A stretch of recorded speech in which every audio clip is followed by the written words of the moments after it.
Let's talk about obesity. This is the theme of this year World Obesity Day. Obesity एक alarming level पर public health issue होता जा रहा है और हेल्थ केयर सिस्टम पर बर्डन भी हो रहा है, लोगों की सफरिंग भी हो रही है, विशेष तौर से 3 क्लास के लोगों का। जैसे ही हम अब सीनियर एज के होते जा रहे हैं, उस वक्त ओबेसिटी हमारे सभी सिस्टम को कमज़ोर करती हुए फेल होने की स्थिति में चली जाती है। अगर हम बहुत ओवरवेट है तो ब्लड प्रेशर भी होता है, शुगर भी होता है, सांस की भी दिक्कत होती है।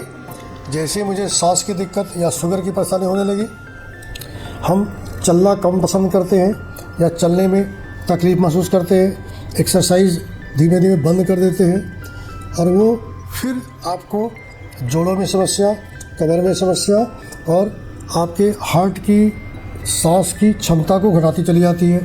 फिर हम एक तरह से हाफ विकलांग से पूर्ण विकलांग की तरफ हो जाते हैं कि फिर बिल्कुल बिना सहारे के नहीं चल पाते। इस तरह के लोगों की संख्या बढ़ती जा रही है। अभी हमारे देश में या पूरे विश्व में न्यूट्रिशनल स्टेटस काफ़ी अच्छा हो गया है, जिसमें बच्चों को सब कुछ खाने को मिल रहा है। उनकी दिनचर्या बिल्कुल इरेगुलर सी हो गई कि जब चाहे वो फ्रिज से निकाल के, जब चाहे घर में से लेकर के वो खा लें। तो बच्चे भी ओवरवेट होते जा रहे हैं। ये बच्चे प्राइमरी जो ग्रोथ लेवल होती है उनकी, उसमें बोन डिफॉल्ट होने लगती है।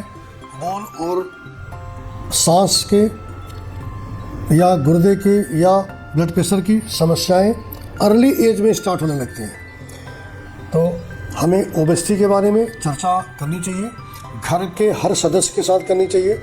आपको परिचितों में, रिश्ते में, किसी घर परिवार के कोई बच्चे अगर थोड़ा ओबेज दिखे तो निश्चित रूप से थोड़ी बहुत उनके गार्जियन से बातचीत होनी चाहिए कि वो अलर्ट हो जाएं और बच्चे को बहुत स्वस्थ न समझे, वो आगे की बीमारी के प्रति जागरूक हो जाए, उससे बचने का प्रयास करें।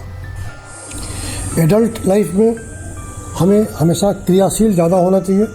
खाने में ज़्यादा खाना हमेशा घातक है किसी भी चीज़ के लिए, तो कम खाएं और एक्सरसाइज करके अपनी मसल्स का, बोन को मजबूत करें, न कि फैट के रूप में उसे डिपॉजिट करके अपने फिगर को भी ख़राब करें। तोन निकल गया, सीना फूल गया, चलने में सांस हो रही है, घुटना टेढ़े हो रहे हैं, कमर में रोज़ रोज़ दर्द हो रहा है। तो हमें ओबेसिटी के बारे में सभी एज ग्रुप से चर्चा जरूर करनी चाहिए।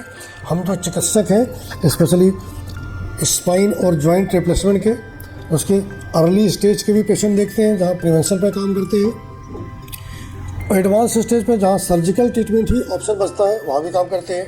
तो सामान्यतः किसी भी कंप्लेन के पेशेंट आए, अगर उनको ओबेसिटी है तो उनके बारे में, उनके घर परिवार के बारे में थोड़ी चर्चा करनी चाहिए और एक सोशल मूवमेंट बनना चाहिए कि समाज के लोग जागें और देश में कम से कम ओबेसिटी वाले पेशेंट तैयार हों। विश्व की पॉपुलेशन का 1/3 पॉपुलेशन कोई कंट्री में ये एकदम मेडिकल क्राइसिस स्टेज पे जा रहा है कि उनको diabetes, blood pressure, sugar, respiratory failure, osteoarthritis, back pain, ये एक मेजर प्रॉब्लम हो गई। हर चिकित्सक उसी को मैनेज करने में व्यस्त है।